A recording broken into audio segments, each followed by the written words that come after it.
바라보시면서 기다리고 계시는, 기대하시는 주님을 묵상하시면 좋겠습니다.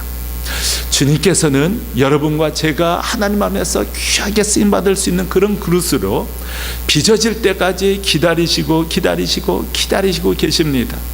마치 탕자가 이 세상에서 실패하고 괴롭고 고통스럽고 이제 모든 것을 잃었다, 끝이다, 벼랑 끝에 서 있다라고 생각되어질 때 다시 한번 용기를 내서 아버지를 그리워하고 아버지를 생각하고 아버지 집으로 돌아가고 있었을 때 멀리서 자기 아들이 돌아오는 것을 보고 아버지가 달려가지 않습니까?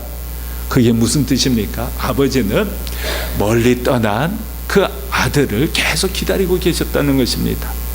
기다리고 또 기다리고 계셨다는 것입니다. 다른 사람은 알아채지 못했어도 아버지만큼은 아들이 돌아오는 것을 보고 뛰쳐나가 품어주고 기뻐하고 옷을 갈아입히고 신발을 신기고 반지를 끼우게 해서 그를 다시 회복시키시는 것을 볼 수가 있습니다. 아마 탕자는 일평생 아버지의 사랑과 은혜 때문에 아버지를 위해 아버지의 뜻, 그리고 아버지 밑에서 산다는 것이 얼마나 행복하고 기쁜 일인지 항상 감사하면서 최선의 인생을 살지 않았는가? 저는 성경에 기록이 되어 있지 않기 때문에 어떻게 확실하게 말씀을 드리지 못하지만은 그럴 것으로 그렇게 살았으리라고 저는 믿습니다. 사실 하나님의 은혜를 깊이 체험해야 승리하는 인생을 살 수가 있습니다. 하나님의 은총 가운데 살아야 하나님께서 도와주시고 함께 하시는 그 손길을 경험하면서 살아야 우리는 이 세상에서 가장 행복하고 복된 인생이 될 수가 있습니다. 우리가 구원받을 때만 믿음으로 사는 것이 아니라, 은혜로 사는 것이 아니라 이 세상 살아가는 나머지 인생도 하나님의 은총이 임할 때 우리는 그리스도 안에서 놀라운 기적적인 일들을 경험하면서 하나님의 역사, 하나님의 열매를 맺을 수가 있다는 말씀을 여러분들에게 말씀드리고 싶습니다. 즉 여러분들이 다시 재기해서 하나님의 위대한 사람으로 쓰임받을 수 있는 비결, 낭망하고 실패했을 때 어떻게 하면 다시 일어나서 하나님 앞에 붙들림 받는 그런 인생을 살 수 있습니까? 철저히 믿음을 회복시키셔야 됩니다. 예수님께서 제자들에게 나타나셔서 제일 처음 무엇을 강조하셨습니까? 믿음을 강조하셨습니다. 너 왜 나를 배신했느냐? 거기에 포커스를 맞춘 것이 아니라 너 왜 나를 떠났느냐? 두려워하느냐? 말씀을 믿지 못, 다른 것이 아니라 왜 내가 그토록 말했는데도 불구하고 내 말을 믿지 못했느냐? 믿음 가운데 서라. 믿음을 강조하지 않습니까? 주님께서 계속 부활하셨다는 것을 보이셨습니다. 그리고 심어주시는 내용은 믿음에 있었습니다. 믿음을 심어주시고 믿음을 확증하시고 믿음으로 살아갈 수 있도록 믿음을 심어주십니다. 두 번째는 낭망하고 실패하고 좌절한 그 마음을 회복시켜 주시고 다시 주님을 바라볼 수 있도록, 주님 안에서 다시 세움을 받을 수 있도록 위로하시고 힘을 실어 주시지 않으십니까? 세 번째는 사명을 부여하십니다. 사명을 부여하셔서 너 끝이 아니다, 실패한 자가 아니다, 다시 지금부터다. 하프타임을 가지고 조금 안식한 후에 다시 힘을 얻고 인생 역전을 가져와 나머지 인생만큼은 하나님 앞에 위대하게 쓰임받아야 된다. 그런 사명을 부여받고 사도행전에 보시면 위대한 하나님의 사도들로 귀하게 쓰임받게 되는 베드로, 요한, 야고보, 도마의 모습을 발견하게 됩니다. 오순절은 예수님께서 부활하신 지 50일밖에 되지 않은 날입니다. 2개월, 채 2개월도 되지 않는 시점입니다. 그런데 제자들의 변화된 모습을 보십시오. 그들은 더 이상 죽음 앞에서 떨지 않습니다. 담대히 하나님의 말씀을 선포하고 채찍에 얻어맞고 피투성이가 되고 옥에 갇히는 그러한 시점에서도 그는 끝까지 하나님 안에서 감사하고 오히려 주를 위해 고난받는 것에 대해서 자랑스럽게 생각하고 감사하고 당당히 복음을 전하는 그러한 믿음의 사람으로, 하나님의 사람으로 변화되어 있는 모습을 발견할 수 있지 않습니까? 어떻게 해서 그렇습니까?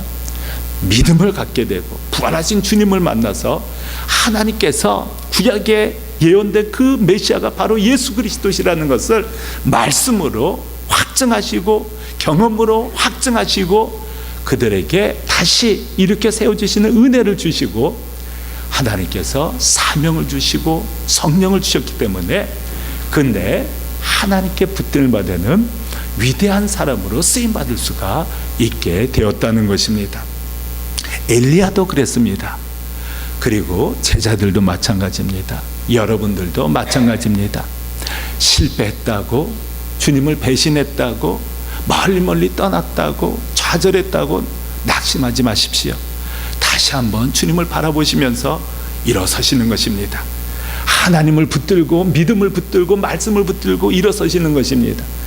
주님께서 여러분들이 그 결단을 하실 때마다 변함없이 내가 너를 기다리고 있었다라고 말씀하실 겁니다. 그리고 품어주시고 세워주시고 무장시켜주시고 성령의 능력으로 당당히 이 세상에서 하나님의 말씀을 선포하고 주님께 쓰임받는 하나님의 사람으로 주님께서 이끌어 주실 것입니다. 제자들이 그랬던 것처럼 엘리야에게 그러하셨던 것처럼 여러분에게도 동일하게 주님께서 찾아와 주셔서 힘이 되어주시고 능력이 되어주실 것입니다. 중요한 것은 턴입니다. 하나님 안에서 턴에서 세상으로 향했던 모든 것, 하나님보다 세상을 사랑하고 사람을 의식했던 모든 것 주님 앞에 내려놓으셔야 됩니다. 왜 하나님께서 내가 이 모든 사람보다 나를 사랑하느냐라고 물으셨겠습니까? 세상보다 사람을 더 사랑하게 되면 절대 하나님을 위해 위대하게 쓰임받지 못하기 때문에 그렇습니다. 주님과의 관계가 올바라야 하나님께 귀하게 쓰임받을 수 있기 때문에 그렇습니다. 하나님보다 자기를 더 사랑하게 되면 어떤 일이 발생하게 됩니까? 베드로처럼 또 요한과 야고보처럼 내가 이 세상에 출세하기 위해서 주님께서 고난받으시고 십자가에 못 박혀 죽으시고 부활하신다는 말씀이 들어오지 않는 겁니다. 자기의 꿈과 야망에 완전히 붙들려서 그냥 주님이 보이지 않고 자기 자신의 그 목표, 타겟을 위해 달려가기 때문에 또한 야고보, 요한, 베드로처럼 되어버립니다. 그리고 자기 자신이 더 중요하기 때문에 사람을 의식하게 됩니다. 예수님의 시선을 의식해야 되는데 사람의 시선을 의식하기 때문에 두려워서 숨어 지내고 벌벌 떨고 있는 그러한 제자들의 그러한 모습들이 나타나게 되는 겁니다. 그러나 내가 주님을 사랑하게 되고 이 세상의 모든 것, 이 세상의 모든 사람보다 주님을 더 귀하게 생각하셔서 주님 앞에 올바른 믿음과 관계를 수립하시면 세상이 두려워하지 아니하고 또 사람들의 시선보다 하나님의 시선을 더 두려워하게 되어서 하나님의 말씀, 주의 길을 걷게 되는 것입니다. 베드로와 요한, 야고보가 주님의 부르심을 받았을 때 모든 것을 내려두고 버리고 주님을 따랐다고 했는데 그때는 최소한 이 세상의 것보다 주님을 더 사랑했고 귀하게 여겨서 그러한 결단을 했으리라고 봅니다. 그런데 하나님의 능력을 보면서 모르는 사이에 나도 예수님과 함께 하면은 출세할 수 있고 명성을 얻을 수 있고 이 세상에서 난 사람이 될 수가 있다, 출세한 사람이 될 수 있다, 그렇게 생각되어 착각을 하기 시작한 겁니다. 그러나 주님께서는 다시 한번 예수 그리스도의 십자가와 부활을 통해 이제 후에 성령의 역사를 통해 제자들을 주님께서 쓰시기에 합당한 그릇으로 빚으시고 변화시키시고 역사하시지 않습니까? 그것이 하나님의 은혜와 사랑입니다. 또 여러분과 저를 기다려 주십니다. 기다려 주시고 끝내 주님 앞에 바로 설 때까지, 끝내 주님 쓰시기에 합당한 그런 마음 중심으로 세움을 받을 때까지 주님께서는 기다려 주시고 기다려 주시고 기다려 주실 것입니다. 사실 그것이 하나님의 은혜요 은총이십니다. 그때까지 우리가 제자들처럼 다시 한번 주님께 나가 믿음을 확고히 하고 또 하나님의 은혜로 치유를 받고 회복되어서 다시 한번 주님께 달려나가 주님의 은혜 가운데 하나님이 임재하신 가운데 하나님의 사명을 위해 귀하게 쓰임받으시는 여러분과 저가 되시기를 우리 주 예수 그리스도의 이름으로 간절히 축원합니다. 우리 시간 하나님 앞에